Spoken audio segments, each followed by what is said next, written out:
Welcome everyone to the Modbus webinar. My name is Jas Lettieri and I'm sitting here with Anthony Nicolaitis as well.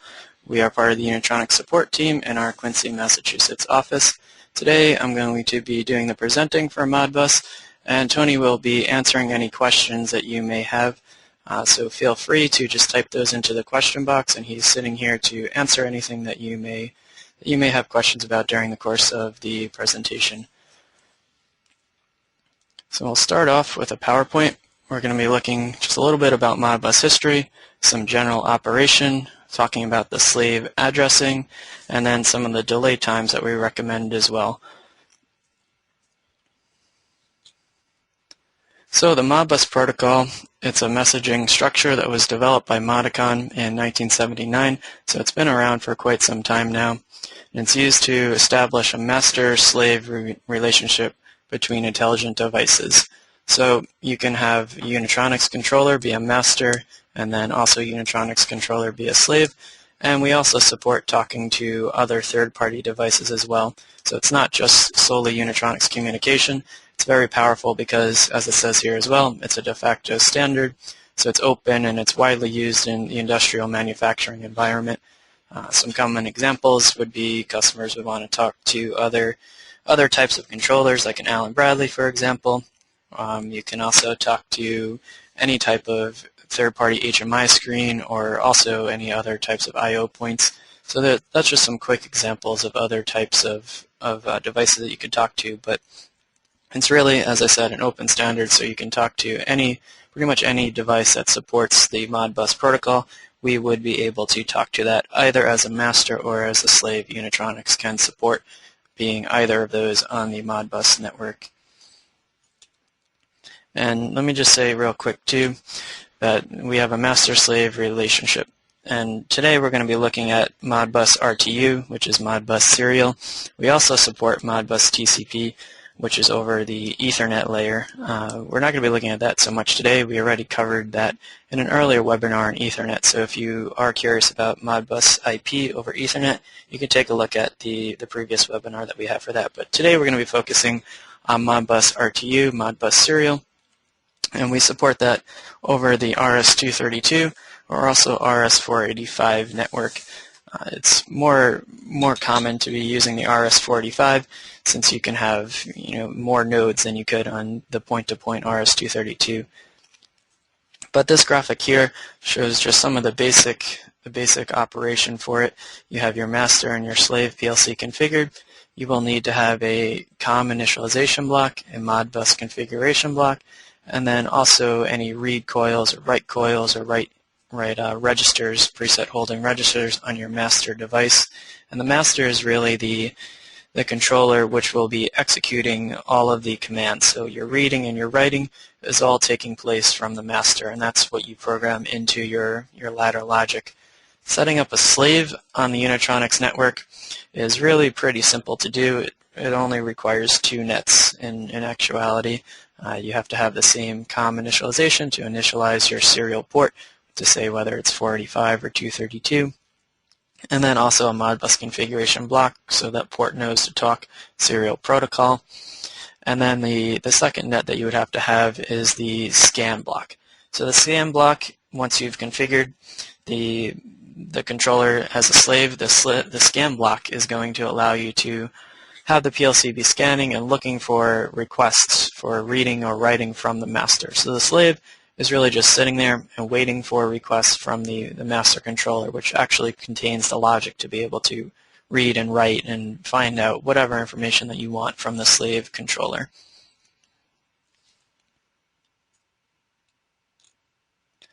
So when we talk about the scan block for the slave controller, something we have to take into consideration is the slave addressing.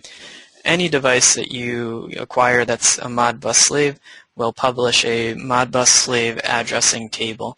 These screenshots here are a quick example of the slave addressing table for Unitronics controllers, but like I said, any other type of third-party device will publish this table for their specific addressing points for their registers or their different options to be able to grab information from will be published in the slave addressing table. And you can see with Unitronics, This screenshot here, I should point out, is an example from the Enhanced Series Controller Slave Addressing Table, which is different from the standard series controllers. So let me just recap that. On Unitronics ends, the Enhanced Series Controllers, which are your Vision 130, your 350, 570, 560, and 1040, I believe I named all of those, are the Enhanced Series Controllers. And any of the standard series like the 120 or your 200 series or your M90 even, or your the older ones use different slave addressing tables, but in our help file is where I grabbed this information from. So the Enhanced Series Controllers, the color screens, do have different addressing schemes than the standards, but it's all published in the help file if you wanted to reference back to those again. But as you can see here, if you're addressing a memory bit, for example, the pointer starts off at 0, so there's not a whole lot to actually calculate. 0 hex would reference your MB0 if you wanted to do a read or a write. 1 hex would be MB1, so on and so forth. And this table also shows you it's useful which type of command number that you're going to be using. The command numbers that you can see here, number 1 is for the read coil, 15 is for the force coil. These number commands are not something that's just been developed by Unitronics. The command numbers are also published in the Modbus standard. So, I mean, generally, if you're reading any of these types of coils that we have, the discrete values, it will be either a 0 or a 1 for the read, or the force coils for the reading and the writing. When you move into the registers, the most common that you'll be seeing is the number 3 command, or the number 16 for the read holding register, or the preset holding register. Again, this is the type of command that we will use to be able to read and write to our memory integer values, also our memory longs, or if we wanted to access system integers, for example, or any of these types of numeric values. Generally, you'll be using the number 3 command. There are some exceptions if you wanted to read floating points. We do have a different Modbus command number for that. But again, this is all available in the help file, and we'll be looking at an example shortly where this will probably make a little bit more sense. But the main thing to point out here is that each of the registers have their own unique slave addressing, which is what you'll be targeting within the ladder logic function blocks to go out and target the Modbus address. So you just have to make sure you know the equivalent hex address value from the slave address table that corresponds to the register type or the operand type that you want to be accessing.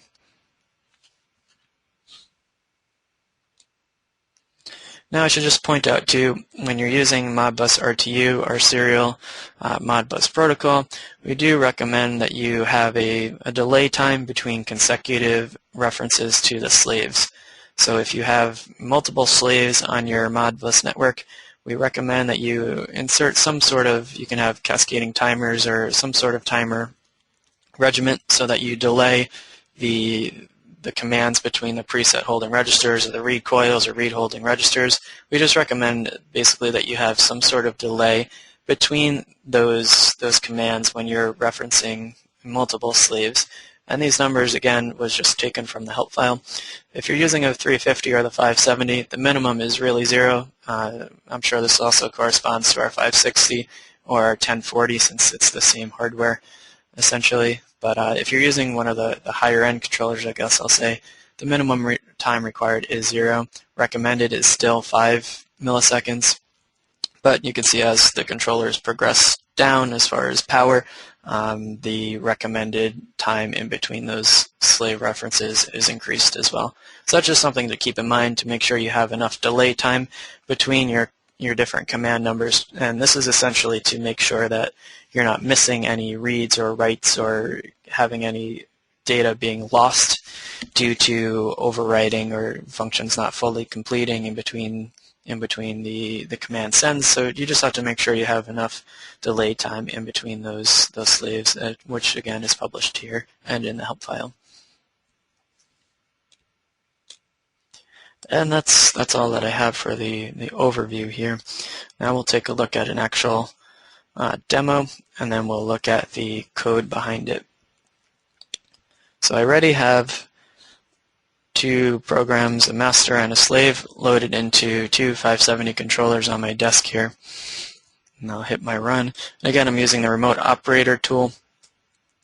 And this just allows you to be able to remotely operate your controllers as if you were standing in front of them. But I'm mainly doing this so you can actually see what's going on in front of me on my desk. But if I go to the master and I enter a value to write, so I'm going to enter in 1, 2, 3, 4, and hit enter. Now, when I hit the write button, you should see the Modbus slave value change. So the MI20 is what I had written to from the Modbus master, and that appeared in the slave as soon as I hit the write button. Same thing if I change the value in MI10 on the slave. Let's make it 4, 5, 6, 7.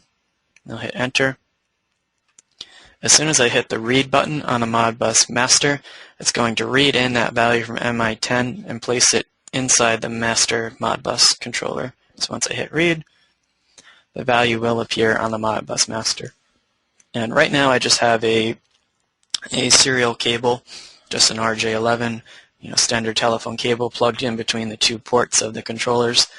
Just for a simple demo here, it's just on RS-232. And if you want to do a test, it's quite easy to do yourself as well. If you just have 2 controllers, you can use a standard telephone cable to plug in between the ports. Once you've downloaded the application, you can plug it in, and you can just demo and troubleshoot or debug any type of the Modbus communication.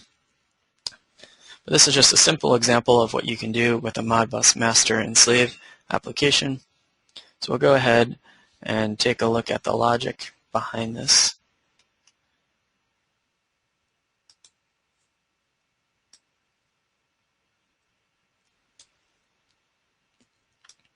So I have open right now the Modbus master. You can see from the HMI, it's the program that I had just had pulled up in Remote Operator. But we'll go through some of the code right now. I believe we mentioned this before in our other webinar series. It's a good idea to always start off your program in net 1 with a system bit 2 power-up condition. Again, this system bit 2 is active for only 1 scan when you turn on the PLC. So if you cycle power, as soon as the PLC boots up, anything after this system bit 2 contact will be high for 1 scan, and anything after it will be active for only 1 scan, which is really all that you need to have as a condition for any of your configuration parameters that you set up, whether it's the PLC name or if you're doing Ethernet, any of the TCP/IP card settings or Modbus settings or any sort of protocol that we talk. Any of those conditions just need to be a one-time power-up scan. So I have in my net 1 the PLC name. Again, it's always a good idea to have a PLC name if you're looking to use any of our other remote utilities or accessing the SD card, for example, or remote operator. You will need to have a PLC name. Again, you can find the PLC name under the COM menu, and that's set PLC name. And within there, you can just type in a string. It can also be indirect, but most commonly you just type it in, and it is case sensitive, which is important to point out. So that's a standard function.